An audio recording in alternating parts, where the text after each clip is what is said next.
उपमहापौराचा उमेदवार उपमहापौराचा उमेदवार आणखी ठरलंच नाही.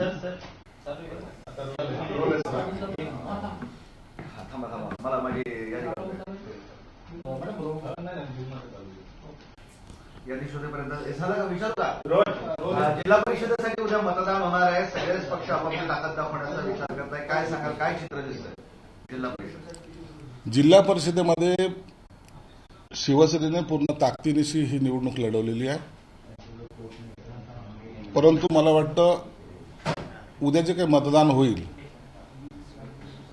त्यामध्ये महायुतीचा भगवा हा जिल्हा परिषदेवर निश्चित फडकेल अशी मला खात्री आहे.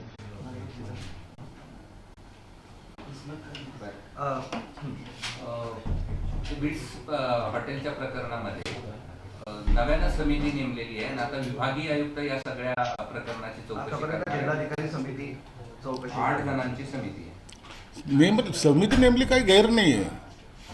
त्यात जे काही इलिगल असेल त्याची चौकशी झाली पाहिजे. विभागीय आयुक्तांनी त्याची चौकशी केली पाहिजे. जो दोषी आहे त्याच्यावर कारवाई झाली पाहिजे.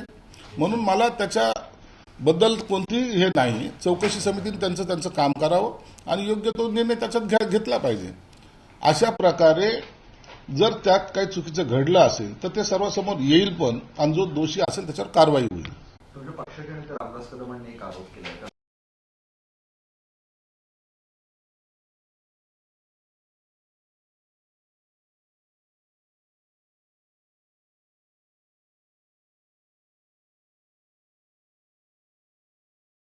राजकारण केलं.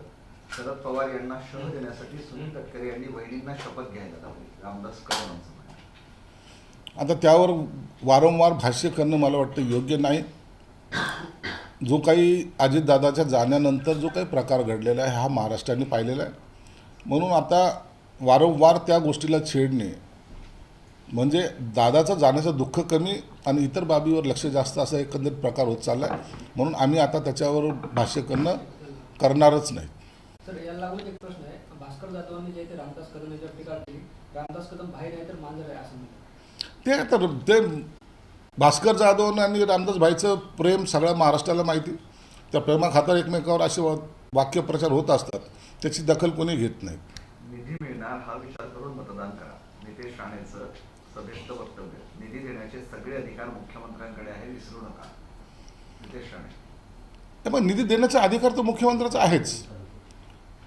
परंतु त्यांनी वक्तव्य त्यांच्या भागामध्ये कशाच्या आधारावर केलं याची कल्पना नाही. अखेरला सत्ता ही युतीची आहे आणि युतीचे लोक हे निधी वाटप करताना जो सत्ताधारी असेल त्याला थोडंसं सैल हात सोडतात. हा अनुभव आहे. त्या अनुभवाच्या आधारे त्यांनी केलेलं वाक्य आहे ते. तुम्ही पण म्हटलात की शपथविधीबद्दल पवार यांच्या अजित पवार यांच्या मिसेसच्या शपथविधीबद्दल तुम्ही घाई रुळेडपड केली म्हटली. त्यानंतर उदय सामंत म्हटले. तुमच्या पक्षाची भूमिका आहे काही की ह्या अशा पद्धतीने तुमचे सगळे नेते त्या टीका करतात? नाही बघा, दुःखद घटना घडली ना तर इतक्या लागोलग शपथविधी होणं हे सर्वसामान्य माणसाला पटलेलं नाही आहे. म्हणून मी त्यावेळेला ते केलेलं, माझी भावना जी होती ती मी व्यक्त केली.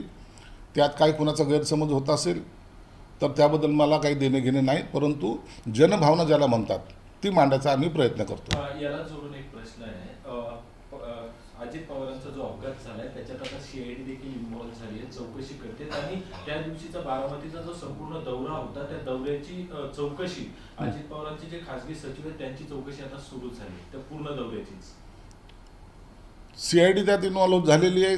इतर यंत्रणा त्यात इन्व्हॉल्व झालेल्या आहेत. ब्लॅक बॉक्स जो ज्याला म्हणतात तो सापडलेला आहे. आता हा सगळा चौकशी मला वाटतं जलद गतीने होईल आणि ही चौकशी व्हावी असं स्वतः मुख्यमंत्र्यांनी सुद्धा स्पष्ट केलेलं आहे. म्हणून आता ही चौकशी किती जलद गतीने होतील याकडे आपल्याला लक्ष द्यावं लागेल. आणि त्याच्यात जर असं काही दिसलं तर निश्चितच सरकार त्याच्यावर कारवाई करेल. संजय राऊतांनी सांगावं की शरद पवार एनडीएमध्ये जाणार होते की नाही, आम्हाला एनडीएमध्ये जायचं होतं हे म्हटलं आहे सुनील तटकरेंनी. ज्यावेळेस त्यांना हे आपले संजय राऊत म्हणाले की काही लोकांना शरद पवारांनीच मोठे केला आणि ते त्यांना सल्ले द्यायला लागलेत म्हणून हा गौप्यस्फोट केलाय त्यांनी. एनडीएमध्ये जायचं, शरद पवारही येणार होते. तुम्हीच खरं सांगा. आता एनडीएमध्ये येण्यासाठी आताच नाही, मागे बावीस सालीसुद्धा 2022मध्ये सुद्धा त्यांनी हा प्रयत्न केला होता. हे नाकारता येत नाही आणि त्याच्यावर सुद्धा चर्चा झाल्या होत्या. कोणती खाते घ्यायची, कोणती खाती नाही घ्यायची, इथपर्यंतसुद्धा सगळ्या चर्चा घडल्या होत्या.